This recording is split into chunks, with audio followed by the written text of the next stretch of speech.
যতবার শুধুকে মোড়ের কথা জিজ্ঞাসা করেছি, মেয়েটা কোনো উত্তর করেনি। মোড়ের কথা জানতে চাইলে কেমন চুপ বেড়ে যায়, সাড়া করেনি, বলে ও নাকি কিছুই জানেনি। খুব চালাক ভাবে নিজেকে, আমাকে বোকা ভেবেছে। আমার নাম ময়নামতি, আমিও তককে তককে ছিলাম। ঠিক দেখেছি, ওটা তো শুধুই ছিল। শুধু হেরিকে নিয়ে চুপে চুপে বেরিয়ে গেল। ওই চিরকুটটা শঙ্করের বাপকে পড়ালুম। চিরকুটে লেখা ছিল বগলামুখীর মন্দির। তার মানে শুধু বগলামুখীর মন্দিরে মোহর আনতে গেছে। আমিও চাই। আপনি এখনো বেহুলার বেশে আছেন? তা কি করব আমি? আপনাদের গায়ের এমন সব লোকজন পালার শেষে আমাকে এমন বিরক্ত করছে, পোশাক বদলানোর সময়টুকু আমি পাইনি। তাই বেহুলা সাজেই এসেছি। এই যদি বড়দাদা আমাকে দায়িত্ব দিত না, আপনাকে কেউ বিরক্ত করতে পারতো না। আমি এই গ্রামের সর্দার কি না, আপনার হয়ে আপনার পালোয়ানের কাজটা আমি করে দিতাম। গণেশের সামনে দাদুর কানমোলা খেলে সব পালোয়ানি বেরিয়ে যাবে। উনি নাকি পালোয়ান হয়ে আমায় রক্ষা করতেন। কথায় বাঁচিনি বাপু। বলছিলাম কি, আপনি আমাকে আপনার পালোয়ান রাখবেন? আমি একবার এই যে এইখানে একখানা চোর ধরেছিলাম। হ্যাঁ, শুনুন, আমি এখানে আপনার বাহাদুরির গল্প শুনতে আসিনি। তা কি জরুরি কথা? আপনি কেন ডেকেছেন সেইটাই বলুন। আমি বলছিলাম যে আমাদের গ্রামে মেলা বসেছে, আপনি মেলা দেখতে যাবেন? আসলে আপনি তো আমাদের গ্রামের অতিথি, আপনাকে আমি মেলাতে ঘুরতে নিয়ে যেতে চাই। আল্লাদে আর বাঁচিনি, পড়াশোনায় মন নেই, মেলায় ঘুরতে নিয়ে যাচ্ছে যাত্রা লক্ষ্মীকে। পরীক্ষায় যখন ইয়াব বড় গোল্লা পাবে, তখন মেলার মাঠে তারিণী মাস্টারমশাই কান ধরে ডন দেয়াবেন। কিছু বলছেন না যে আপনি? আপনি কি শুধু নায়িকাদেরকে নিয়ে মেলায় যান আর পালা দেখেন, নাকি পড়াশোনাও করেন? যাত্রা লক্ষ্মী, আপনিও পাকামের মতো আমাকে পড়াশোনার কথা বলবেন? আমি পাকা মেয়েটে বুঝি না। আমার আশেপাশে লেখাপড়া না জানা লোকজনেরা থাকলে আমার পাঠ আলোচনা করতে অসুবিধা হয়। আপনাকে তো দেখে মনে হচ্ছে গোমুখ্য। না, আপনাকে কে বললো? না, আমি তো পড়াশোনায় খুব ভালো, আর স্কুলে প্রত্যেকবার প্রথম হই। আমি যেরকম খেলাধুলোতেও তুখর, আমি পড়াশোনাতেও তুখর। দেখাচ্ছি মজা। লেখাপড়ায় প্রথম? সব ভর আমার জানা আছে। তাই নাকি? এ তো ভালো কথা। একদমই তাই। বেশ তো, আপনি যখন পড়াশোনায় তুখর, তখন আমার জন্য চিঠি লিখে নিয়ে আসতে হবে 10 পাতার, তবেই বুঝবো। 10 পাতার? তাহলে আপনি আমার সাথে মেলায় যাবেন তো? 3 পাতা লিখলে 4 হাত ব্যথা করে, সে লিখবে 10 পাতা। লিখে আনুন, ভালো হলে তবেই মেলায় যাব।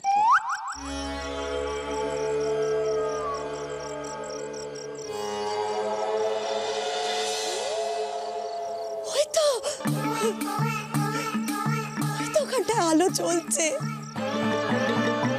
তার মানে শুধু মন্দিরে পৌঁছে গেছে। এবার গিয়ে শুধুটাকে এমন মুখজামটা দেব না, আর এমন দিব্যি দেব শুধু সুর করে মন্দির থেকে বেরিয়ে যাবে, আর আমি কি মোহরগুলো সব পেয়ে যাব, আর একা মোহরগুলো সব নিয়ে নেব, আর কোথাও একটা লুকিয়ে ফেলবো।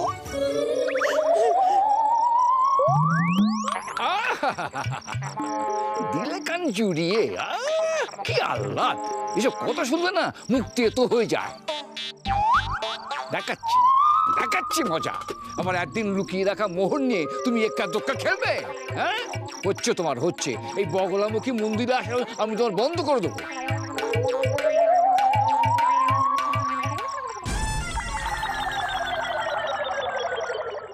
ওই বাবা, আটকালো কিসে হ্যারিকেনটা?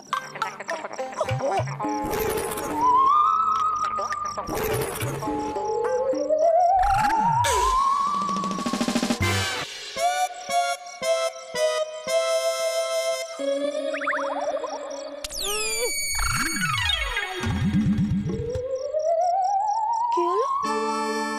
এটা আটকে গেল কি করে?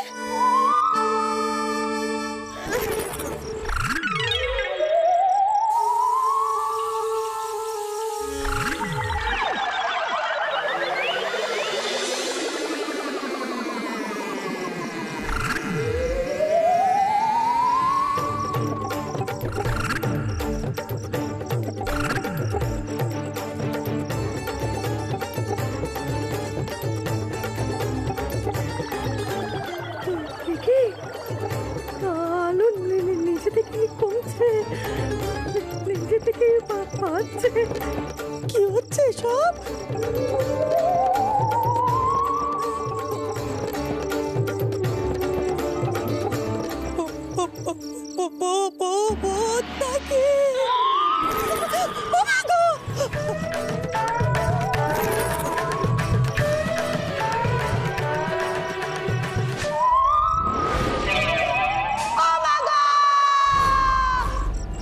মা,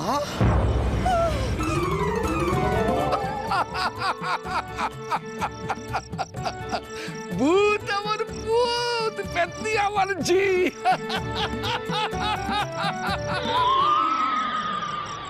মা এখানে কেন এসেছে? আমাকে কি বা বেরোতে দেখেছেন? তাহলে তো আমি ধরা পড়ে গিয়েছি মায়ের কাছে। কিন্তু মা কেন চিৎকার করলেন? বিপদ হলো না তো? আমি গেলে তো বিপদ। আরে নপুত্রী বা যাচ্ছে না কেন? আপনাদের গ্রামে মনে হয় কেউ বিপদে পড়েছে, গিয়ে দেখুন। বলছিলাম কি, আপনি না এখন ফিরে যান। আসলে এত রাত হয়ে গেছে, তারপর আপনি যাত্রা করে ক্লান্ত এখন। মা আমার সাথে নপুত্রকে দেখে ফেললে আরো বিপদ হবে। আমি বাড়ির পথেই চাই, কিন্তু ওদিকে তো মা। এই দিক দিয়েই চাই।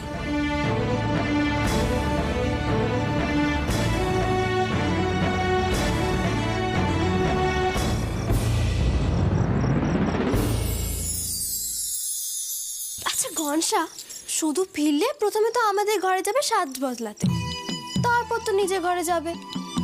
চলোই না গিয়ে দেখি, বলা তো যায় না কখন কোন হিসেবে গড়মিল হয়ে যায়। বৌমনি, বৌমনি, ও বৌমনি, বৌমনি, ও বৌমনি, বৌমনি। গনসা, এ তো জামাই বাবু। সর্বনাশ করেছে। ও বৌমনি। যাই বাবু, তোমার কি খিদে পেয়েছে? তাহলে তুমি সোজা এদিকে ডাকছো কেন? হিসেল তো বন্ধ। না না গণেশ, খিদে না, খিদে না।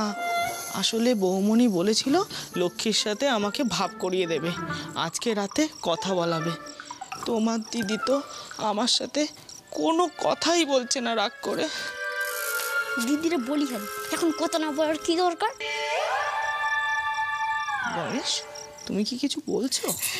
গণেশ বলছে আপনাকে কোনো চিন্তা করতে হবে না। হ্যাঁ জামাইবাবু শুধু কথা খেলাপ করেনি, আপনি ছাদে অপেক্ষা করুন, শুধু ঠিক লক্ষ্মী দিদিকে নিয়ে সেখানে পৌঁছে যাবে। তাই না? শুধু ছাদে যাবে? তাহলে আমি বরং ছাদেই যাই। যান যান। যাই বাবু, হ্যাঁ? আমার কিন্তু সব বাচ্চার মাপা আছে, হাত দেবেন না যেন। না না, আমি খাবো না, খাবো না। বলি দিদি গো, এবার কি হবে? কি আর হবে, শুধু আসলে শুধুকে বলতে হবে জামাইবাবু লক্ষ্মী দিদির জন্য ছাদে অপেক্ষা করছে। কিন্তু শুধু এখনো আসছে না কেন? ঠাকুরবাকে অনেক কথা বলছে। কে জানে। শুধু দিদি গো, তুমি এসো, জামাইবাবু তোমার জন্য অপেক্ষা করছে। বাবারে বাবারে, বাঁচাও! ও বাবা, ও বাবা, কি কাণ্ড, কি কাণ্ড বাবা! জল জল খাবো, জল জল।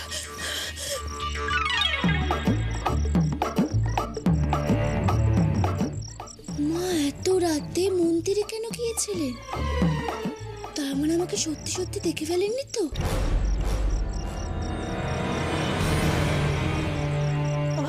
ও বাবা,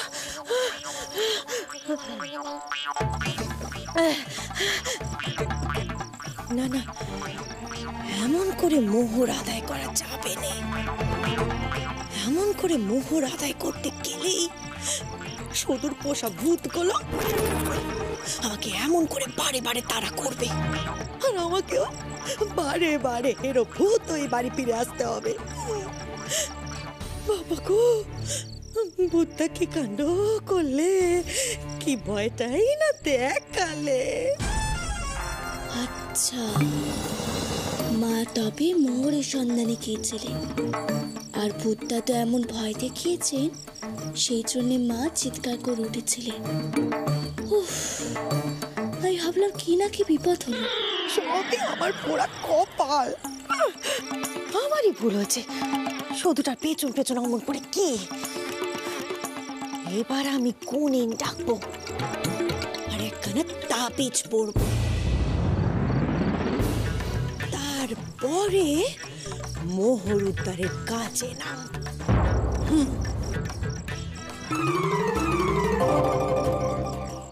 তাবিজ? যাকে এখন এসব কথা ভেবে কোনো কাজ নেই বাপু। মা তো ঘরেতে চলে গেছে, এখন বদ্দাদার ঘরে গিয়ে সাজ বদলে তারপর নিজের ঘরে যেতে হবে। হ্যাঁ,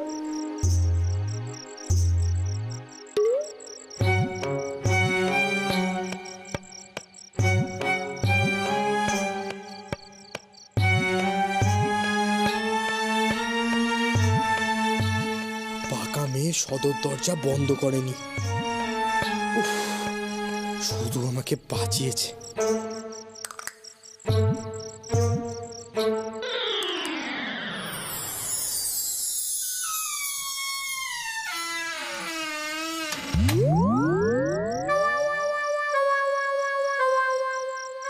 যা, ঘর ফাঁকা, শুধু কোথায়? আমি যে আস্তে আস্তে দরজা খুললাম, ভাবলাম যে শুধুর ঘুম ভাঙাবো না। উফ, ও কি রাত্রিবেলায় আমাকে খুঁজতে বেরোলো নাকি? সাহসের বলি হরি যা পাকামের। ফেরা হলো? এই কি ব্যাপার, কি রে তোর? তোকে কি বলেছিলাম যে আমায় খুঁজতে যেতে? তো সব কিছুতে তো পাকামি করার কি আছে বলতো? এই রাতের বেলায় পাড়া টোকানো না? তোর মনে নেই আগের বার চোরের খপ্পরে পড়েছিলি? শোন, তোর কিছু হয়ে গেলে না দাদুর কাছে কিন্তু আমাকেই কথা শুনতে হবে। বাবা, তোমার মুখে তো দেখছি খই ফুটছে। তা আমি কি তোমাকে চিঠিতে লিখে জানিয়েছিলাম আমি তোমাকে খুঁজতে গিয়েছিলাম বলে? আপনি যখন পড়াশোনায় তুখর, তখন আমার জন্য চিঠি লিখে নিয়ে আসতে হবে। ও চিঠি? এক গাদা মিথ্যে কথা বলে এলাম তো যাত্রা লক্ষ্মীকে। 10 পাতার চিঠি লিখতে হবে। যদি বুঝে যায় আমার লেখাপড়া একেবারে মন নেই, তবে তো দেখাই করবে না, মেলাতেও যাবে না। নায়িকা মানুষ তো, কাব্যি করে লিখতে না পারলে খুশিও হবে না।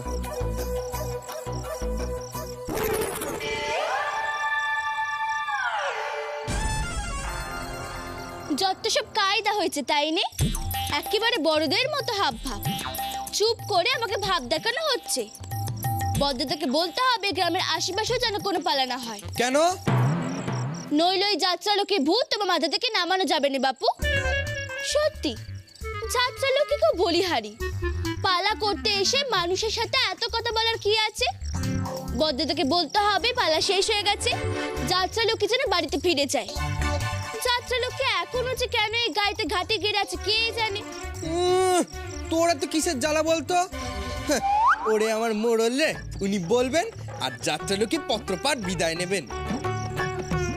শোন, যাত্রালক্ষ্মী কি তোর বাড়িতে এসে উঠেছে যে তোকে রান্না করে খাওয়াতে হচ্ছে? হচ্ছে তো, তুই বাড়ি থেকে যাত্রা লক্ষ্মীর জন্য পিঠে নিয়ে গিয়েছিলি, সেই রান্না বুঝে আমাকে রাঁধতে হচ্ছে না? হয়তো মনে মনে স্বাদ ছিল যাত্রা লক্ষ্মীকে 4টি মাংস খাওয়াবে, সেই রান্না তো আমাকে রাঁধতে হচ্ছে বাপু। শুধু তোর মন এত ছোট? হ্যাঁ, সামান্য মাত্র দুখানা পিঠের জন্য তুই যাত্রালক্ষ্মীকে খোটা দিলি? তুই না মানুষের গুণের দাম দিতে জানিস না, যে তোর বানানো পিঠে আমি যাত্রালক্ষ্মীর কাছে পৌঁছে দিতে পেরেছি, সেই পিঠে যাত্রালক্ষ্মী খেয়েছে। তুই জানিস না যাত্রালক্ষ্মী কত উঁচু দরের মানুষ। সে না বড় বড় রাঁধুনি হাতের রান্না ছাড়া খায় না। বাবা, তুমি তো দেখতে যাত্রা লক্ষ্মীর বিষয়ে অনেক কিছু জানো। যাত্রা লক্ষ্মীর রচনা লিখতে দিলে তুমি মনে 100তে 100ই পাবে। সে তো পাবই। তুই এইসব কেন করছিস তুই জানিস? যা করছি তোমার ভালোর জন্যই করছি। একেই তো পড়াশোনায় গোল্লা, এইসব নিয়ে ভাবলে গোল্লার পাশে আরো বড় বড় গোল্লা পাবে। তারপর ফেল করলে যাত্রা লোকে কিন্তু বাঁচাতে আসবে না দাদুর পিটুনির হাত থেকে। যা যা, বাজে কথা বলিস না। তুই স্বীকার কর তোর হিংসে হচ্ছে। আসলে তুই তো আর আমার মতো যাত্রালক্ষ্মীকে কাছ থেকে দেখতে পাসনি, সেই জন্য। ওর মুখ আমি দেখতেও চাই রে বাপু। তুমিও পচা, ও যাত্রা লোককেও পচা। মধু, খবরদার তুই যদি যাত্রালক্ষ্মীকে অপমান করেছিস কি তো। করবে শুনি? আমি ওই যাত্রা লোককে ভয় পাইনি, বুঝলে? বেশি মুখ খুলিস না। যাত্রালক্ষ্মী তো এখনো গ্রামেই রয়েছে। বড়দাদাকে বলবো যে যাত্রালক্ষ্মীকে আমাদের বাড়িতে এনে রাখতে। তখন তুই দুবেলা রান্না করে খাবি, তখন বুঝতে পারবি ঠেলা। দেখবি মজা। বলবো বড়দাদাকে? করাচ্ছি আমি অতিথি আপ্যায়ন। বড় মা মাঝে মাঝে বলেননি পাকা গজিয়েছে, সেই দশা তোমারও হয়েছে। তোমারও পাকা গজিয়েছে। ধুর, আমি এখানে থাকবোই নে, কেবল শুধু যাত্রা লক্ষ্মী আর যাত্রা লক্ষ্মী। যা যা, আমাকে বিরক্ত করিস না, আমার অনেক কাজ আছে।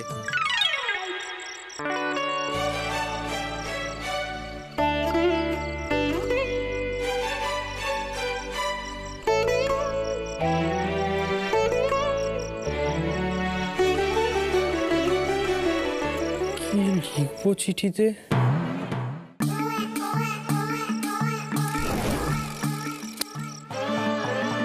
বৌমনি, কোথায় গেলে?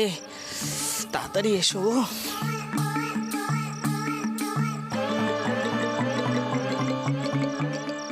এই শুধু তোর কি হয়েছে রে? তখন থেকে মুখটা গোমরা করে রয়েছিস। কিচ্ছু হয়নি। কিছু হয়নি মানে? তাহলে এই রাত দুপুর বেলা আমাকে ছাদে নিয়ে আসলি কেন? আরে এখন তো আমলকি আচার কিছুই পাবো না। আরে জামাই দাদাকে তো পাবে। দেখেছো লক্ষ্মী দিদি, এত শীতের মধ্যে জামাই দাদা তোমার জন্য অপেক্ষা করছেন। এবার তোমার ভাব করে নাও দেখিনি। উফ, আরে করলে কি ভালো দেখায় লক্ষ্মী দিদি? ভাব করে না বলছি। আমি কিচ্ছু করবো না। তুমি কি জানো লক্ষ্মী দিদি, আমার সাথে যখন আমার শহীদের আড়ি হতো তখন আমার খুব কষ্ট হতো। দাদু আমাকে জোর করে ভাব করে দিত। এবার এসো দেখিনি, এসো। শুধু জামাই দাদার সঙ্গে ভাব করে নাও। শুধু আমি ভাব টাপ কিচ্ছু করবো না। আমি ভাব করবো না, আর কথা বলবো না, আর কোনো কথার উত্তরও দেবো না। বৌমনি, এমন করলে কি চলে তুমি বলো? কাল তো বাড়ি ফেরার সময় লক্ষ্মীকে নিয়ে যাব। এমন আড়ি করে বাড়ি যেতে কারো ইচ্ছে করে বলো? সে যাওয়াই না ঢেরা। কি বললে লক্ষ্মী রানী? কি বললে? পেয়ারা? তুমি পেয়ারা খাবে? আমার সাথে বাড়ি চলো, মনোজ কাকুর দোকান থেকে এত প্যারা এনে দেবো, তুমি খেও কেমন?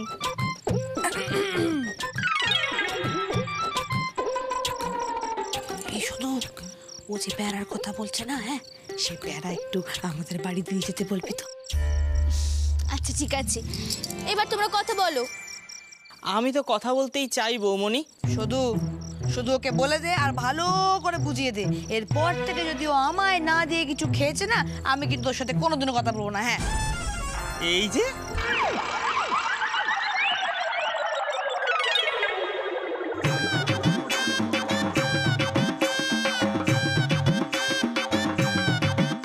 শুধু ওকে বলে দে যে প্যারার কথা উল্লেখ করলো সেটা যেন আমি পাই। হ্যাঁ, হ্যাঁ হ্যাঁ,